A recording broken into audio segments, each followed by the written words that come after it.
একবার এক গুরু ও তার শিষ্য জঙ্গলের রাস্তা ধরে গ্রামের দিকে যাচ্ছিল এবং জঙ্গলের পথ ধরে যেতে যেতে অনেক অন্ধকার হয়ে গিয়েছিল। তখন শিষ্যটি তার গুরুকে বলল, গুরুজি, অনেক রাত হয়ে গেছে আর রাস্তা এখনো অনেকটা বাকি, তাই আজকের রাতটা যদি আশেপাশের গ্রামে কোথাও কাটিয়ে দিই আমাদের জন্য হয়তো সেটাই ভালো হবে। গুরুজি তখন তার কথায় রাজি হলো এবং তারা পাশের গ্রামে একটি বাড়ির দরজার সামনে গিয়ে দাঁড়ালো। শিষ্যটি যখন দরজা ঠকঠক করলো তখন এক গরিব ব্যক্তি ভেতর থেকে দরজাটি খুলল। গুরুজি তাকে বলল, আমরা আমাদের গ্রামের দিকে যাচ্ছিলাম, কিন্তু রাত অনেক হবার কারণে আমরা এই গ্রামেই রাত কাটাবার সিদ্ধান্ত নিলাম, তাই আমরা কি আজকের রাতটুকু তোমার কুঠিরে আশ্রয় নিতে পারি? একথা শুনে ওই গরিব ব্যক্তিটি গুরুজি ও তার শিষ্যকে ভেতরে আসার জন্য আজ্ঞা করলো। তারা যখন ভেতরে গেল তারা দেখলো ব্যক্তিটি অনেক দারিদ্রতার মধ্যে জীবনযাপন করছে। এসব দেখে গুরুজি তাকে জিজ্ঞাসা করলো, তুমি কি কাজ করো? তখন ব্যক্তিটি গুরুজিকে বলল, আমার কাছে অনেক জমি আছে।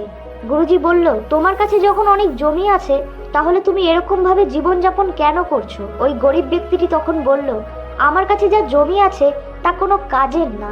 গ্রামবাসীরা সবাই বলে আমার জমি নাকি অনুর্বর জমি, সেখানে ফসল ফলানো যায় না, আর সেখানে ফসল ফলানো একটা বোকামির কাজ। তখন গুরুজি তাকে বলল, তাহলে তোমার সংসার কি করে চলে? ওই ব্যক্তি বলল, আমার কাছে একটি মোষ আছে যার উপর আমার পুরো সংসার চলে। এসব শোনার পর গুরুজি বিশ্রাম নেওয়ার জন্য শুয়ে পড়ল এবং মাঝরাতে যখন সবাই ঘুমিয়েছিল তখন গুরুজি তার শিষ্যকে উঠিয়ে ওই গরিব ব্যক্তির মোষ নিয়ে তার গ্রামে চলে গেল। এসব দেখে শিষ্য গুরুকে বলল, গুরুজি, আপনি কি এটা অপরাধ করছেন না? ওই গরিব ব্যক্তির সংসার এই মোষের কারণেই চলে। গুরুজি শিষ্যের এসব কথা শুনে তার দিকে তাকিয়ে মুচকি হেসে হাঁটতে লাগলো। এরপর দেখতে দেখতে 8 বছর কেটে গেল এবং 8 বছর পর গুরুর যে শিষ্য ছিল সে তখন অনেক বড় একজন গুরু হয়ে গিয়েছিল। আর ওই ব্যক্তির কথা তার প্রায় মনে পড়ে এবং সে ভাবে তার গুরুজি ওই গরিব মানুষটির সাথে যেটা করেছিল সেটা সে ঠিক করেনি। আমাকে একবার ওই গরিব ব্যক্তিটির কাছে গিয়ে দেখা উচিত সে কোন পরিস্থিতির মধ্যে আছে।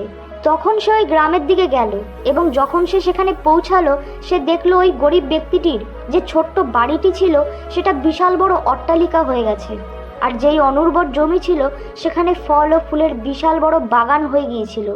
তখন সে দেখলো ওখানকার মালিক তার দিকেই আসছে।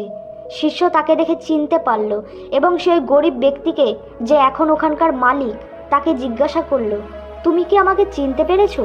আমি আমার গুরুজির সাথে এসেছিলাম 8 বছর আগের কথা, তোমার বাড়িতে এক রাত কাটিয়েছিলাম। তখন ওই ব্যক্তিটি তাকে চিনতে পারল এবং বলল, ওই রাতে তোমরা কোথায় চলে গিয়েছিলে? আর জানো, ওই রাতে আমার মোষটিও কোথায় চলে গিয়েছিল, ওকে আর খুঁজেই পাইনি। তখন আমার কাছে কোনো রাস্তা ছিল না, আমি ভাবতে ভাবতে দিশেহারা হয়ে গিয়েছিলাম যে কিভাবে সংসার চালাবো, কারণ আমার কাছে এই জমি ছাড়া আর কিছুই ছিল না। তাই কারোর কথায় কান না দিয়ে আমি এই জমিতেই চাষ করা শুরু করলাম, আর অনেক পরিশ্রমের পর এই জমিতে ফলন হয়েছিল। তারপর থেকে আমি আরও অনেক পরিশ্রম করা শুরু করলাম, যার কারণে আজ আমি এই গ্রামের সব থেকে ধনী ব্যক্তি। এসব শোনার পর ওই শিষ্যের চোখে জল চলে এলো তার গুরুজির কথা ভেবে। সে এখন বুঝতে পারল তার গুরুজি সেদিন কেন এমনটা করেছিল এবং এটা ভেবে সে কাঁদতে লাগলো। বন্ধুরা, এই গল্পটি থেকে আমরাও এই শিক্ষা পাই যে আমাদের প্রত্যেকের মধ্যে কোনো না কোনো ক্ষমতা আছে, কিন্তু সেই ক্ষমতাকে কেউ না কেউ আটকে রেখে দিয়েছে বা কোনো কিছুর দ্বারা আটকে আছে।